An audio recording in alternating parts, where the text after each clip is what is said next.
Salut, je suis Vincent Lopez et je te présente Ensemble, Impactons Demain, un podcast qui te parle de demain, de durabilité, mais pas que, et pas comme tu l'imagines. Je te propose un voyage stimulant autour de thématiques variées qui me passionnent, comme les crypto-monnaies, le développement personnel, le zéro déchet, les nouvelles technologies ou encore la gestion de tes finances personnelles. Quel que soit le domaine, je décortique les actions de notre quotidien en les analysant sous le spectre de leur impact sur le monde de demain. Comment tes choix, tes décisions, influencent notre futur, celui de nos enfants et aussi celui de la planète? Quelles sont les solutions pour vivre avec notre temps, tout en respectant notre environnement et le vivant de manière générale? Alors bienvenue dans Ensemble, Impactons Demain.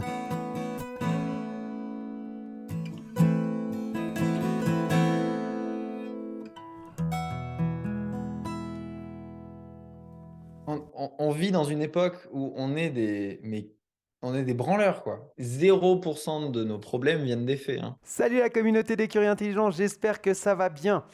Tu viens d'entendre un petit extrait, deux petits extraits même, de l'interview d'aujourd'hui, en tout cas d'une partie de l'interview d'aujourd'hui. Si tu n'as pas entendu la première partie de l'interview, eh bien je t'invite à aller écouter l'épisode 8. Et on se retrouve donc aujourd'hui pour l'épisode 9 de Ensemble Impactons Demain avec toujours Maxime Perrault. Aujourd'hui, on aborde les problématiques que les gens peuvent rencontrer dans leur vie, problématiques de pression de la vie quotidienne, problématiques de l'équilibre vie pro, vie perso, etc. Et comment le développement personnel peut aider. On parle aussi de la différence psychothérapeute-coach. Et Maxime te présente sa définition de la responsabilité, une définition à laquelle j'adhère à 1000%, qui est inspirée d'un bouquin entre autres, et je te laisserai découvrir lequel. Donc je te souhaite une bonne écoute pour cette seconde partie de l'interview de Maxime Perrault, et moi je te retrouve en fin d'épisode. Bonne écoute. Je mettrai bien sûr dans le descriptif de l'épisode tous les liens, les citations, mais également les liens vers le bilan de vie ou vers ton podcast. Je mettrai tout ça pour la communauté dans le descriptif de l'épisode. Trop cool. Il y a justement, tu dis, d'accéder à autre chose et puis que ça pourra impacter à cause des problématiques qu'il y a dans la société en termes de… Il y a trop de différences, puis on se fait plus la guerre que l'amour entre… Je schématise, hein, bien entendu, bien qu'actuellement, c'est pas tant schématisé que ça. Il y a pas mal de gens qui se sentent en fait submergés par la pression de la vie quotidienne, ils ont un peu de difficultés avec leur boulot, ils ont du mal à trouver un équilibre entre le travail, enfin vie pro, vie perso et de manière générale leur santé mentale.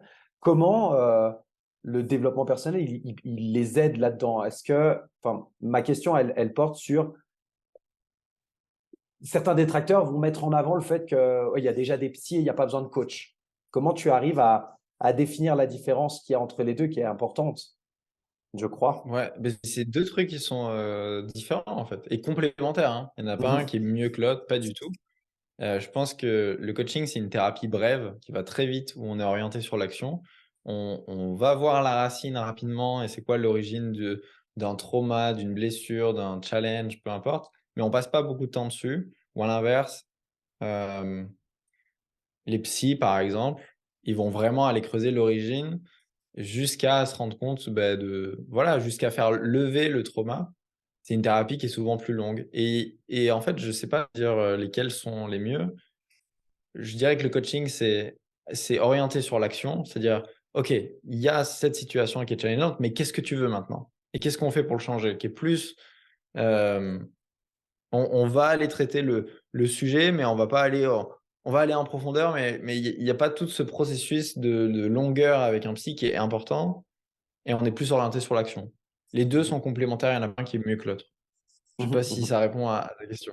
Ouais, si, alors parfaitement, effectivement, je pense que ça résume assez bien. J'aime bien ce côté, à nouveau, où on revient sur l'action et puis la thérapie, que ce soit avec un psy ou avec d'autres thérapeutes qui vont aller plutôt creuser sur les sources, sur du plus long terme et essayer de résoudre une problématique qui est enfouie. Le coach, il va plutôt ouais, comme tu le dis, se focaliser sur une visée et se dire, OK, tu veux aller où? Et puis essayer d'agir et mettre en place les petites étapes, quoi. Voilà, et les 2 agissent sur les croyances. parce que c'est toujours nos croyances qui nous limitent, qui nous apportent nos résultats. C'est la manière dont je perçois un événement qui crée. Voilà, c'est 0% de nos problèmes viennent des faits, hein. 0% de ce qui nous challenge dans notre vie viennent des faits, et ils viennent de l'histoire qu'on se raconte autour de ce qui s'est passé. Parce que ce qui s'est passé et ce que j'ai à dire de ce qui s'est passé, ça n'a rien à voir, hein.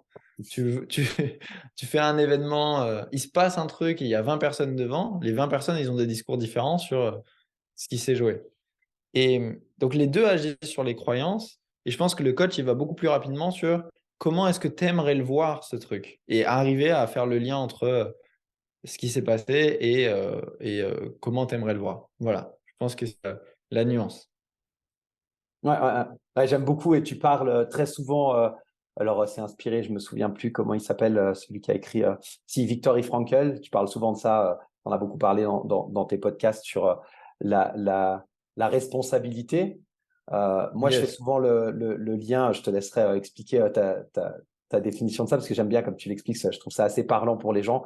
Moi, je fais souvent le parallèle avec Épictète. Et puis également, en fait, je me suis rendu compte dernièrement en relisant, mais alors vraiment, je suis tombé dessus complètement par hasard, que Shakespeare, dans Hamlet, il y a une phrase où il dit rien n'est bon ou rien n'est mauvais en soi, c'est la façon de le voir qui fait que c'est bon ou mauvais. Alors, je sais plus, c'est ce qu'on en pense, tout dépend de ce qu'on en pense. Enfin, je sais plus Mmh. comment il le dit, j'ai plus en tête exactement, mais c'est exactement la même pensée quoi, que ce que tu mets en avant avec cette responsabilité. Tu peux expliquer à la communauté ce que tu dis sur cette thématique. Yes, bah, je pense que c'est, l'outil, numéro un, c'est ce qui a le plus changé ma vie, c'est de me rendre compte que je suis, 100% responsable de tout ce qui m'arrive dans ma vie, de tous mes résultats, de tout, tout, tout dans ma vie, et même on peut le pousser plus loin, pour tous ceux qui sont, enfin, pour ceux qui sont un peu plus avancés, c'est l'idée de: je suis responsable de tout ce qui se passe dans la vie. Parce que si je prends conscience que je suis responsable de tout ce qui se passe dans, déjà, on va rester sur ma vie, bah, en fait, j'ai la capacité de le changer. Et quand je parle de responsabilité, c'est l'habilité à répondre. Ça veut dire que, en effet, je suis pas, j'ai pas de contrôle, j'ai pas de pouvoir sur les événements, les situations, les challenges, plein de choses à l'extérieur qui arrivent. Par contre, j'ai une habilité à répondre à 100% sur ce qui s'est passé. C'est-à-dire, beh, je perds mon job, je peux me dire, blâmer l'extérieur, et dire: «Ah, c'est terrible, le monde de l'entreprise, c'est des connards, c'est, horrible ce qui se passe, et l'économie et l'inflation et machin et machin et machin». Oui, extérieur, donc je mets mon pouvoir, je me positionne en tant que victime et je mets mon pouvoir à l'extérieur. D'ailleurs, le meilleur moyen de se sentir mal, c'est de se concentrer sur des choses sur lesquelles j'ai pas de pouvoir, et quand je mets, la la faute extérieure, bah, je perds accès à mes ressources, je suis dans l'ingratitude. L'ingratitude, c'est la perception qu'une situation extérieure me dessert dans mes valeurs. La gratitude, c'est la perception que cette même situation extérieure me sert dans mes valeurs, et c'est ça le parallèle qu'on va faire avec le coaching pour faire des sujets, entremêlés. Et donc, l'idée, c'est que je peux me dire, blâmer, mon président, blâmer l'extérieur, une rupture, peu importe, ou aller voir en quoi c'est génial. Et même pas en quoi c'est génial, en quoi c'est positif, mais en quoi ça me sert et comment est-ce que je peux répondre à ça d'une manière qui me donne du pouvoir. De pas mettre mon pouvoir dans les mains de l'extérieur, mais prendre mon habilité à répondre, donc ma responsabilité, d'une manière qui me donne du pouvoir. Voilà, je pense que c'est une vraie clé, et s'il y avait un truc à retenir de ce podcast, c'est vraiment ce truc de dire que: «Putain, je suis responsable à 100% de tout ce qui se passe dans ma vie, et puisque je suis responsable de tout ce qui se passe dans ma vie, j'ai le pouvoir de changer». C'est ça que ça nous donne, c'est ça ce super pouvoir. Et si je prends mes responsabilités, je peux tout changer. Je suis pas content de mon corps? Responsable. Je suis pas content de mon couple? Responsable. Je suis pas content de mon business, de mes finances? Responsable. Et ça change tout. Extra, j'adore. Vraiment, je suis fan. Je suis fan, puis j'adhère à fond parce que ça fait partie de comment je mène ma vie aussi. Et c'est pour ça que je voulais absolument sortir cette émission de manière générale et ce podcast particulièrement pour montrer aux gens qu'en fait, il y a pas de fatalité dans la vie et c'est comment tu le reçois et ce que tu vas en faire. Et voilà, je mettrai le lien du livre sur la logothérapie de Viktor Frankl parce qu'il est assez Ouais. parlant. Enfin, moi, j'ai beaucoup aimé la première partie qui est plutôt témoignage, disons, où après, il explique plutôt la logothérapie, mais je trouve que son témoignage, il est Je veux dire, extraordinaire. s'il y a bien un mec qui pourrait blâmer l'extérieur, c'est lui. Ouais, Pourtant, enfin, c'est magnifique. J'ai pas envie de. Le livre, il est vraiment à lire. ouais, Il est ouais, ouais. magnifique. Mais je mettrai le lien parce que ouais, non, il est extraordinaire. Extraordinaire. Génial. Un des reproches que j'entends, parfois en tout cas comme reproche vis-à-vis du développement personnel, c'est que c'est réservé un petit peu à comment je peux dire ça? Je vais utiliser les mots que j'entends, quoi, à des gens qui ont pas d'autres problèmes, puis c'est un peu j'aime pas trop ce terme, mais un peu des bobos qui ont que ça à faire de se contenter de penser à eux. Mais on entend souvent que c'est réservé un peu à une élite, je mets des guillemets à élite, en ce sens que c'est cher, que ça coûte de l'argent et que c'est pas accessible à tout le monde de se payer un coach, quoi. Qu'est-ce que tu as à Moi, je suis répondre pas à ça? d'accord du tout. Je suis pas d'accord du tout. Mais alors, pas du tout. C'est énorme. Je veux dire, on vit dans une époque où on est des branleurs, quoi. On a la connaissance du monde entier, accessible gratuitement, à la vitesse de la lumière dans notre poche. On a un téléphone portable, on a Internet.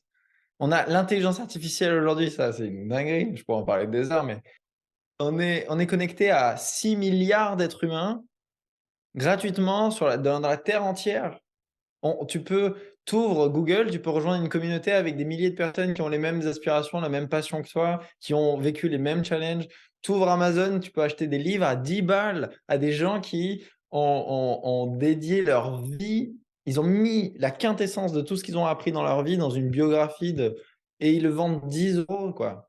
Donc non, je suis désolé, et en plus de ça, si t'as pas 10 euros, tu as plein de gens qui offrent des livres. Enfin, il y a rien. Et quand on parle de coaching, je te le dis, l'année dernière, j'ai rejoint une école de coaching pour aller encore plus loin dans ma pratique, mais la plupart des coachs, ils ont pas de clients. Donc en fait, ils cherchent des personnes sur qui pratiquer. Donc si tu envoies un message à des écoles de coaching, eux, ils cherchent des gens qui ont besoin de pratiquer à fond. Donc franchement, connerie, quoi. Responsabilité. Si je me dis que: «Ah mais je blâme l'extérieur, c'est que pour les gens aisés», c'est que tu pas prêt, quoi. Et l'idée là, c'est de prendre ta responsabilité, ton habilité à répondre. De changer ta croyance. Prends un coaching et change ta croyance. Voilà.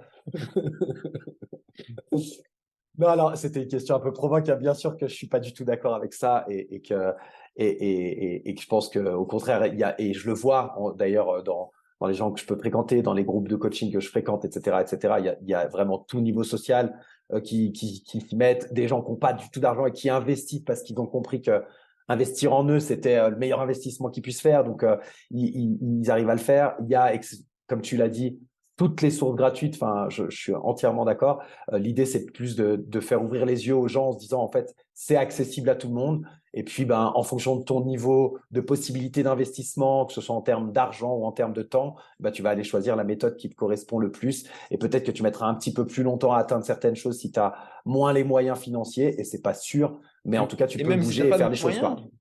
même si tu pas de moyens, c'est incroyable. Là, aujourd'hui, la chance, elle est à tout le monde et il y a plein de choses que je pourrais dire, mais même si tu pas de moyens, tu as plein de trucs qui sont gratuits. Moi, par exemple, quasiment 99 de mon contenu, il est gratuit. Donc tu pas besoin de me payer pour, aller en coaching avec moi. J'ai partagé des heures et des heures et des heures de contenu gratuitement et il y a plein de gens qui ont fait ça. Toi aussi, ton Bien podcast, sûr. il est gratuit. C'est énorme la valeur que tu apportes aux gens. Ça leur fait élever leur niveau de conscience. C'est énorme. Et il y a une communauté, tu peux te connecter à des gens. Ça a pas de prix, quoi. Donc premièrement, si tu pas les moyens, tu as plein de choses qui peuvent t'aider. Tu as des communautés gratuites. Tu ouvres ton téléphone, tu as accès à ça gratuitement. Et troisièmement, vrai, parfois, on a l'argent. Je veux dire, c'est c'est fascinant de voir que tu as des gens qui achètent le dernier iPhone tous les ans à 1 000 € et qui ont pas d'argent pour un coaching derrière, ils ont un problème qui traîne depuis 20 ans, 25 ans. Ils vont dire: «Ils ont pas d'argent». Ils vont au restaurant chaque semaine, peu importe. Ils achètent des paires de chaussures à 80 €, 100 € et ils vont dire qu'ils ont pas d'argent. En fait, c'est c'est fascinant parce que ça te dit des trucs sur les valeurs. J'écoutais, John Demartini, récemment sur, les valeurs et il disait: «Tu es naturellement radin dans tes valeurs basses et naturellement dépensier et généreux dans tes valeurs hautes». Donc c'est un bon indicateur aussi, mais sinon on va partir dans tous les sens. Non, non, je te remercie. Voilà, c'était l'épisode 2 de cette interview de Maxime Perrault. J'espère que ça t'aura plu. J'espère que tu auras appris des choses sur le développement personnel et sur le coaching. On a décidé aujourd'hui de lier un peu ces deux thématiques qui sont intimement liées, je crois. Et j'espère que tu auras un regard différent sur cette discipline qui est le développement personnel et que ça t'invitera, ou en tout cas que ça te permettra de ne plus avoir un point de vue critique sur le coaching et le développement personnel si tel était le cas. On se retrouve la semaine prochaine pour le dernier épisode de cette interview, la dernière partie. Il y aura encore 2 ou 3 pépites que Maxime te délivrera dedans. Donc reste attentif. N'oublie pas, abonne-toi, mets un commentaire, ça permet de faire remonter le podcast. Et je te souhaite une très bonne fin de semaine et à la semaine prochaine pour l'épisode 10 de Ensemble Impactons Demain. Ciao!